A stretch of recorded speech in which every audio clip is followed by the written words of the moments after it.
Recently, several old characters in Genshin have received buffs, and I want to go through all of those characters over this mini series of mine, the first of which will be Mona. I haven't used Mona in a long time, so this is a blast from the past for me.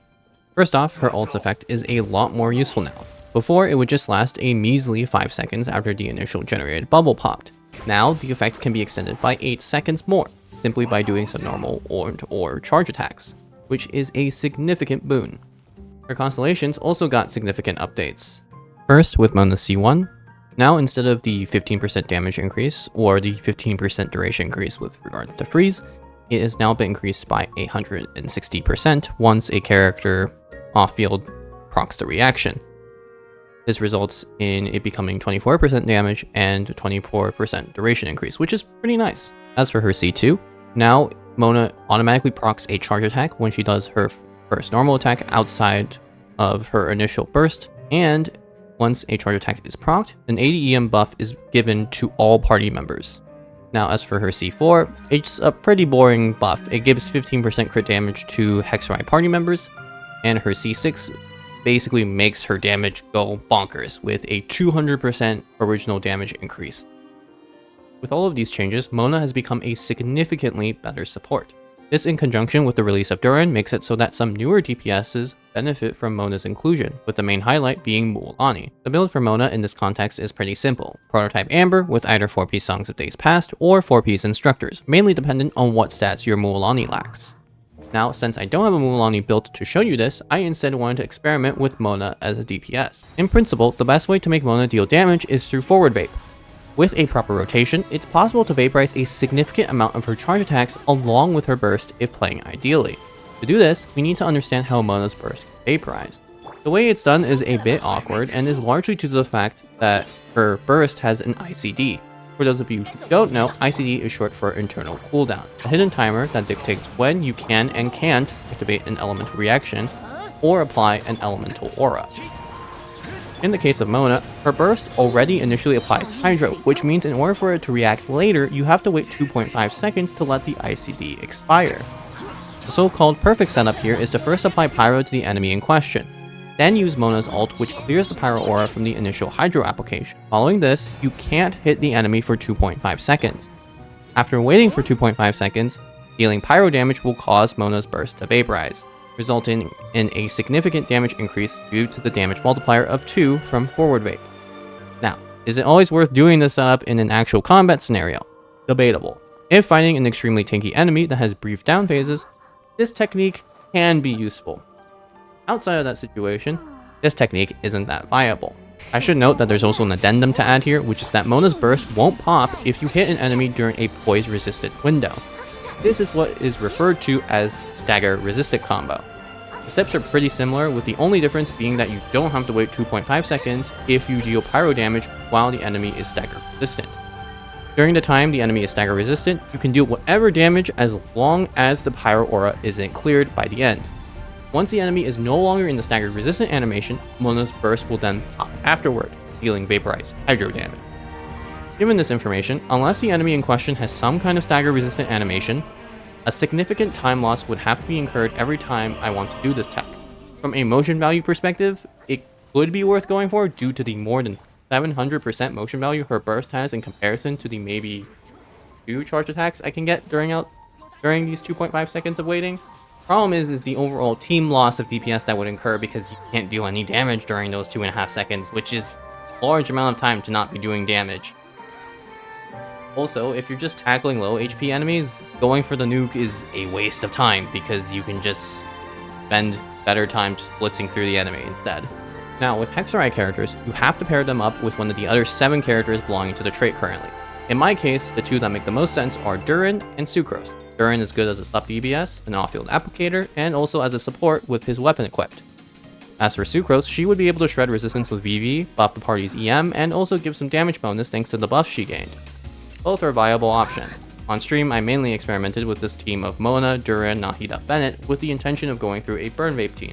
However, there were issues with this. First of all, I can't reliably vape Mona's burst, at least with the rotation I was doing, and second of all, this team didn't play well into the current abyss. The lack of CC makes it very difficult to lock down multiple enemies, and Nahida's weakness with multiple waves shows here. To address both issues, I made changes to the team composition and rotation. I swapped out Nahida for Kazuha. This addressed my CC issue along with not having Rush Red earlier. As for the rotation, I had to experiment a little bit. Unfortunately, no matter how much I tried, it simply didn't make sense to vape Mona's burst. Time needed to stall was too great, and wasn't conducive to smooth rotation. The rotation plan became as follows: Mona E into Kazuha tap E plunge, Durin EEQ, Bennett EQ, Kazuha tap E plunge Q, and Mona Q 3 and 2C jump. I should have mentioned this before describing the rotation plan, but the main combo string I was using for Mona on field was N2C jump. A fairly standard combo, and you do similar things with her as a support to get the maximum omen duration. There is a problem here, which is the fact that I'm not treading resistance for Mona later, and I'm honestly probably not getting Kazuha's buffs on Mona either when she does her charge attacks. I had a slightly different rotation for this initially, but it just doesn't fit well with how this current Abyss is formatted, as well as the enemies that are currently available. Now, I know what you might be saying, doesn't this rotation apply too much hydro to the point where Durin's damage might be vaporized instead? And yes, depending on the timing, it does that to an extent, but that's intentional on my part. I usually like to use as much of a character's kit as possible, even when DPSing them. In Mona's case, her damage buff provided to her from her Hexerei passive only applies to other characters in the party, which is why I like the fact that Durin gets some vaporizes. That said, I don't think Mona will be the main DPS in this team, especially with the blessing from this Abyss. Mona is on 2-piece EM, 2-piece ER with Nephros Weapon, Durin is on 4-piece Noblesse with his signature, Bennett is on 4-piece Exile with Skyward, and Kazuha is on 4-piece VV with Faf Sword, or Deepens. I did consider using 4-piece Instructors on Bennett to give more EM to Mona, but I wouldn't be able to activate Instructors in my rotation plan and decided that 4-piece Exile would be better. I didn't think it was better to swap to Bennett before Durin, as it would give less time for Mona to on-field, and also it's just awkward. Plus, the team's energy requirements are significantly lowered with this change, which was really welcome, all things considered. With that, it's time to see how well this works in the Abyss.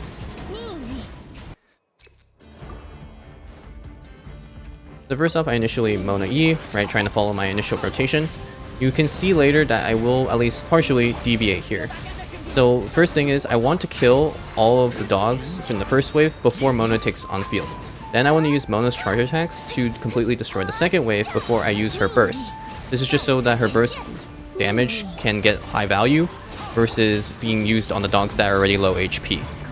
And again, as you can see here, I'm just following my standard rotation plan and going through with it. Then when the assistants spawn, it's kind of the same idea. I just want to make sure I group them as much as possible, using Kazuha's E particularly, and using Mona's burst to stun them. I'm only using Mona's burst when they first spawn, because using them again on half-dead assistant mages is a low value play. So now you can see when the next wave spawns, I use her burst here, and that makes sure I don't waste her burst overall damage. Even though it's not vaping here because of her ICD, it's still a decent amount of damage, doing around 80k per assistant mage. So it's not something I want to throw away.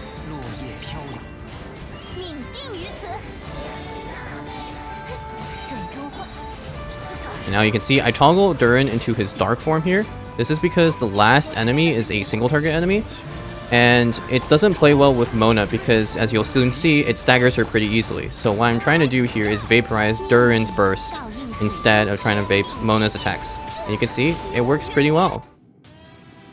Next we go to second half. I'm doing this sort of pseudo overload Razor comp, but the problem is of course, you know, I don't have Bennett, so Razor is not getting pyro on his normal attacks. That's fine though. No, we'll still blitz through.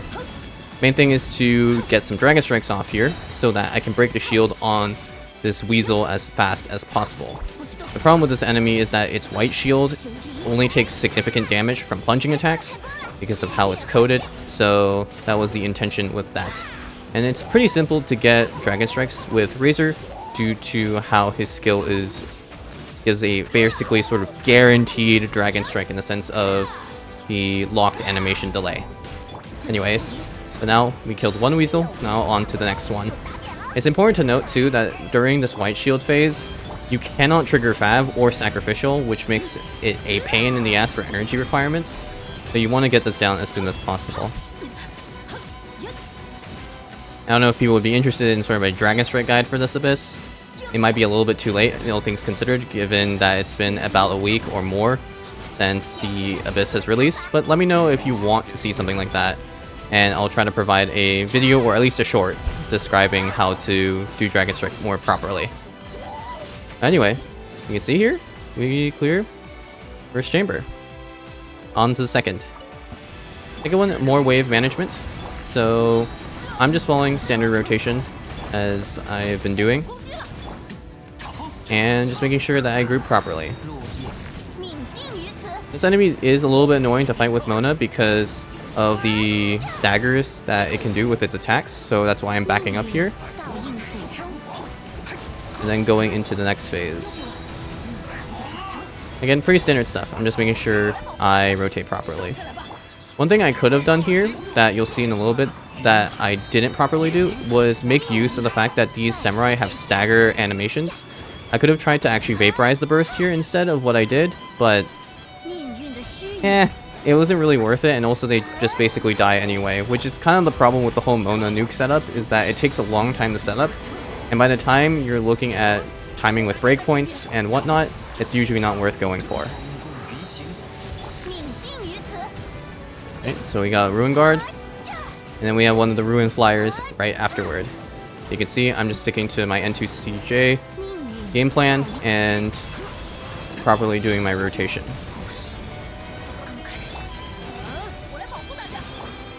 There's not really much to talk about past here, for at least this half, because, oh, Ruin Flyer is dead. Now going to the next area. It's just two of these sort of like large Hydro Phantasmal Mimics. And the idea is just, you know, just DPS them down.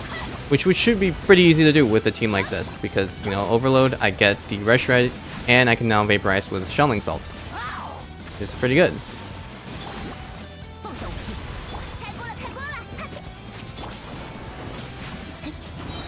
Some awkwardness with the rotation here because of the lack of energy from the previous chamber, on top of the fact that, you know, I have to proc Favs on Shelling and Shepherds. Could be a bit awkward. Alright, now the second wave, kind of the same thing. This is a rinse and repeat. This team would have been easily able to blitz through had I been using, say, Bennett instead of Shelling. Right, Bennett instead of Shelling here makes this team DPS go insanely high and makes the damage that Razor do just insane. But, you know, can't do that when Bennett's on the other side, right? So, it is what it is. Anyway, I'm just saving energy here. Imagine missing a Dragon Strike. Anyway, now, Chamber 3. So I was thinking about using my original rotation for this particular enemy, which involved doing 1 and 2 CJ along with Mona's Burst before going into Kazuha so I could get a Hydro Swirl. The problem with doing that was because this enemy has awkward breakpoints with regards to Pyro application due to how its invulnerability state works. And so it didn't honestly make sense a lot of the time to do my original rotation, which is why I just kept the rotation that I used for the AoE waves of Chambers 1 and 2. Which is a little bit unfortunate because that means that Mona doesn't actually contribute that much overall to the damage. But, you know, it's kind of hard when Durin gets a 75% damage buff to all of his damage because of the Abyss's Blessing. But you'll see Mona do some decent damage here, though. Okay, 117k. Okay. Buff's a little... Bennett's buff wears out by then, so a little bit lower. But hey ho, it is what it is. Nothing much you can do about it, other than better timing.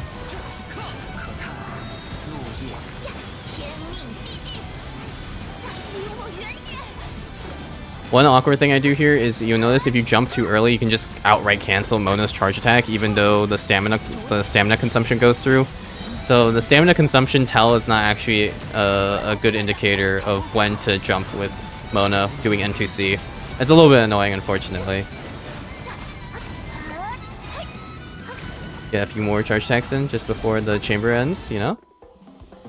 Alright, and now we're on the Plunger mech. The idea is just to break down its shield as much as possible while dodging all the rocks that are flying at you. You can just do this by like rotating around it. And then I use Overload to break the last bit of the shield so I can go into my rotation. A little bit unfortunate thing happens here. I swap just as the wave is in Official's model, which is why Razor gets knocked up. But it's okay. Like, this is easy work for Razor to do. Like, we're already, you know, almost halfway down its HP, and we have plenty of time left. Main thing is just to be a little bit careful, given that Razor's HP is a tad bit low. That's okay. Iframe with the burst, and now we go into it. I'm just jumping here because of the constant Geo Waves. It didn't seem worth to me for it to weave in normal attacks in between. As you can see here, I'm not really doing a consistent rotation. That's just simply because I honestly like to play a little bit no brain on one side when I do these things, you know? They don't have to be too strict. Hope you enjoyed. And that was this Abyss. I don't think it's terribly surprising that this team was able to clear this Abyss, especially considering how well poised Kazuha is in this current cycle. I do wish the devs had allowed Mona to use the damage given from her Hexerei passive for herself, but at the end of the day, she is intended to be a support. Out of all the buffs, I personally like hers the most. Her changes serve to enhance her current existing capabilities, provide some different gameplay, and make her a viable option for at least one recent DPS character. Basically, if you liked how she played before, you'll like her more now. The only complaint I have is how restrictive the team comps can be with regards to Hexerei characters. This is a universal complaint towards all of them because of the way the trait works. It makes it so that you only really have 2 flexible slots, and it really limits what you can do for team building to a significant degree. And honestly, this complaint is also levied towards the recent Moonsign Ascending Gleam characters from Nodcry.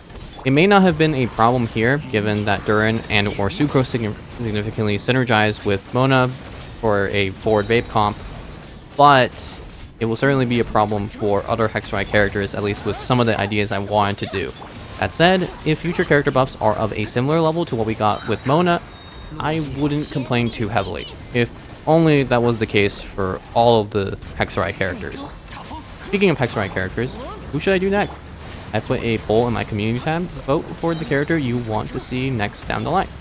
Thank you for watching, and see you next time.